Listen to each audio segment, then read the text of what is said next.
Petrol की बढ़ती कीमतें, बढ़ते टोल टैक्स जो अब तक खत्म हो जाने चाहिए थे, और प्रदूषण के नाम पर सिर्फ दिखावे की कार्रवाई जिसमें वास्तव में प्रदूषण बढ़ाया ही नहीं जा रहा, उसको लाइलाज बीमारी बनाया जा रहा है। ऐसे में ऑटोमोबाइल कंपनी इनसे निपटने के लिए क्या कर रही है? कहाँ पर टैक्स लगने जा रहा है जो आपकी जेब पर भारी पड़ेगा, और कहाँ पर सरकार टैक्स पर छूट दे रही है, और इसके पीछे का क्या खेल हो सकता है? सरकार द्वारा थोपे गए इस प्रदूषण मानकों से निपटने के लिए कंपनियां कर क्या रही हैं? नए इंजन की R&D चल रही है, या कंपनीज EV पर शिफ्ट होंगी, या हाइब्रिड पर? मार्केट में क्या चल रहा है और आगे क्या होने वाला है? नमस्कार दोस्तों, आप देख रहे हैं आपका अपना चैनल ऑटोव्हिज, और हम लाए हैं ऑटोमोबाइल सेक्टर की हर हलचल, हर बड़ी खबर और हर वो जानकारी जो आपके लिए जानना जरूरी है। अब सब मिलेगा एक ही जगह। पेश है ऑटोव्हिज की नई धमाकेदार सीरीज ऑटोव्हिज न्यूज। तो चलिए ड्राइव स्टार्ट करते हैं। मारुति सुजुकी ने अपने नेक्सा की एंट्री लेवल कार इग्निस के प्रोडक्शन को बंद कर दिया है। ज्यादातर लोगों को इस न्यूज में कोई इंटरेस्ट नहीं है, मगर जिन्होंने इसको ओन किया है वो इसके फैन हैं अब भी।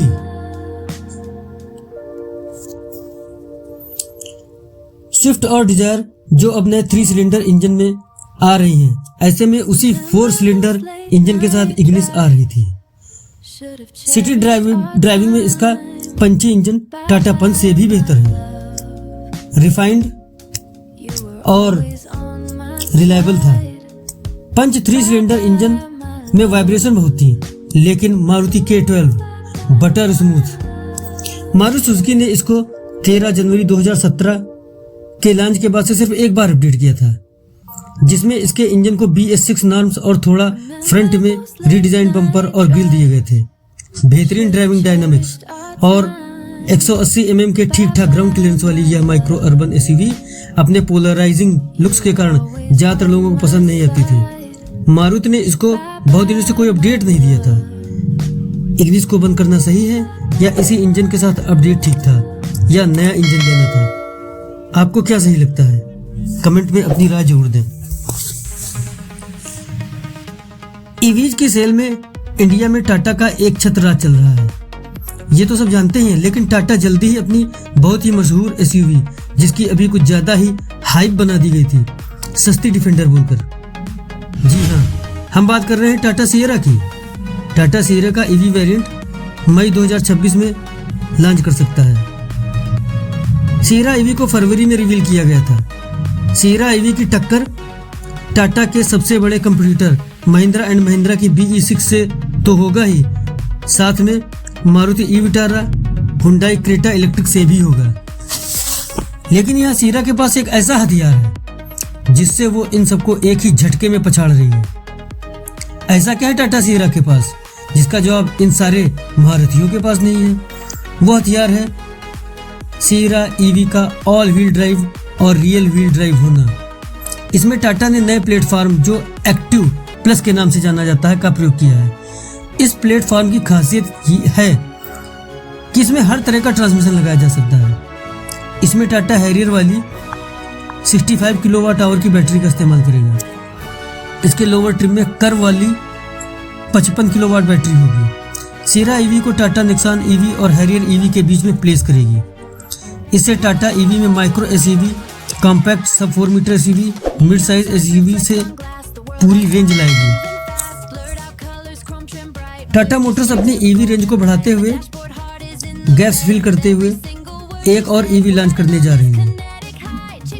इसको सबसे पहली बार एज ए कॉन्सेप्ट 29 अप्रैल 2022 को मुंबई में रिवील किया गया था। टाटा अविन्या एक 5 डोर वाली कार है, जिसका ग्राउंड क्लियरेंस थोड़ा कम रखा जाएगा, जिससे इसकी ड्राइविंग डायनामिक्स बेहतर हो, साथ में लोअर एयर ड्रैग की वजह से मैक्सिमम रेंज मिले। इसको हैरियर EV से ऊपर प्लेस किया जाएगा। टाटा अपनी चार्जिंग नेटवर्क 4 लाख तक बढ़ाकर अपनी EV लाइन को सपोर्ट करेगा, जिसमें 30,000 फास्ट चार्जिंग पॉइंट्स होंगे। टाटा का 10 लाख चार्जिंग पॉइंट्स, जिसमें 1 लाख फास्ट चार्जिंग पॉइंट्स 2030 तक लगाने का प्लान है। टाटा EV के लिए पूरा इकोसिस्टम खड़ा कर रहा है। कुछ दिनों बाद हर शहर, हर कस्बे में टाटा का चार्जिंग पॉइंट होगा, जिससे रेंज एंजाइटी खत्म हो जाएगी। मारुति सुजुकी ने 2025 में 3,95,000 कारें एक्सपोर्ट करके एक रिकॉर्ड बना दिया है। 21% की ईयर ऑन ईयर ग्रोथ दिखाते हुए 18 मॉडल्स को 100 से ज़्यादा देशों में एक्सपोर्ट किया। मारुति सुजुकी के मैनेजिंग डायरेक्टर और सीईओ हिसाशी ताकेउची ने इसे गर्व का क्षण बताते हुए कहा कि पूरे विश्व में भारत की उत्पादन शक्ति और उपभोक्ताओं के विश्वास को दर्शाता है। मारुति के एक्सपोर्ट किए गए मॉडल्स में टॉप पर फ्रॉन्क्स और जिमनी रही है। मारुति सिर्फ सड़कों पर राज नहीं कर रही है, देश को फॉरेन करेंसी भी लाकर मजबूत बना रही है। महिंद्रा अब सिर्फ इलेक्ट्रिक नहीं, हाइब्रिड के मैदान में भी उतरने वाली है। महिंद्रा ने समझ लिया है कि ईवी इंफ्रास्ट्रक्चर बनाने में बहुत समय और पैसा लग सकता है। इसके अलावा भी और भी बहुत सी दिक्कतें हैं, जैसे पहाड़ों पर रेंज का अचानक से इतना कम हो जाना कि कब गाड़ी खड़ी हो जाए आपको अंदाजा भी नहीं होगा। ज़्यादा गर्मी में बैटरी खतरनाक साबित हो सकती है और बहुत ज़्यादा ठंड में बैटरी का परफॉर्मेंस ड्रास्टिकली कम हो सकता है। महिंद्रा ने अब चुपचाप हाइब्रिड पर काम शुरू कर दिया है। फिलहाल 2 हाइब्रिड्स पर महिंद्रा काम कर रही है, जिसमें एक का कोड नेम W611 है, जिसे महिंद्रा XUV 7XO हाइब्रिड के नाम से मार्केट में ला सकती है। 2027 के लास्ट तक ये आ सकती है। दूसरी हाइब्रिड W613 कोड नेम से है, जो कि एक कूपे होगी और 2028 तक इसके आने की पूरी संभावना है। MG मैजेस्टर में एक ऐसा फीचर देने जा रही है जो लोग आजकल बहुत पसंद कर रहे हैं। MG मैजेस्टर में रियर विंडो ब्लाइंड्स देने जा रही है। होंडा ने भारत में अपनी लगातार गिरती हुई सेल और ब्रांड की गिरती हुई इमेज को फिर से दुरुस्त करने के लिए या कहें कि अपना दबदबा बनाने के लिए तैयारी शुरू कर दी है। होंडा इंडिया में सिविक, एकॉर्ड और अपनी CR-V लाने की तैयारी कर रहा है। साथ में होंडा अपने कुछ हेलो मॉडल्स भी, यानी ज़्यादा प्रीमियम और टेक्निकली ज़्यादा एडवांस्ड कारें भी लॉन्च कर सकता है। रेनॉल्ट और निसान की कारें सिबलिंग्स होती हैं, ये तो आपको पता ही है। डस्टर में एक हाइब्रिड वेरिएंट भी आएगा, लेकिन इसका निसान वेरिएंट टेक्टॉन में ये हाइब्रिड वेरिएंट फिलहाल नहीं दिया जाएगा, क्योंकि रेनॉल्ट ने फिलहाल ये टेक्नोलॉजी अभी अपने लिए खास बचा कर रखी है। Should have cherished our time. Bye bye my love. You were always on. तो दोस्तों, ये थी ऑटो जगत की आज की कुछ सबसे बड़ी खबरें। आपको क्या लगता है, क्या टाटा अविन्या वाकई इंडियन मार्केट का चेहरा बदल पाएगी या फिर महिंद्रा के हाइब्रिड प्लान से बाजी मारने जाएंगे? अपनी राय कमेंट्स में जरूर बताएं। अगर वीडियो पसंद आया हो तो इसे लाइक करें और ऑटो हिज न्यूज़ के अगले एपिसोड के लिए चैनल को सब्सक्राइब करना न भूलें।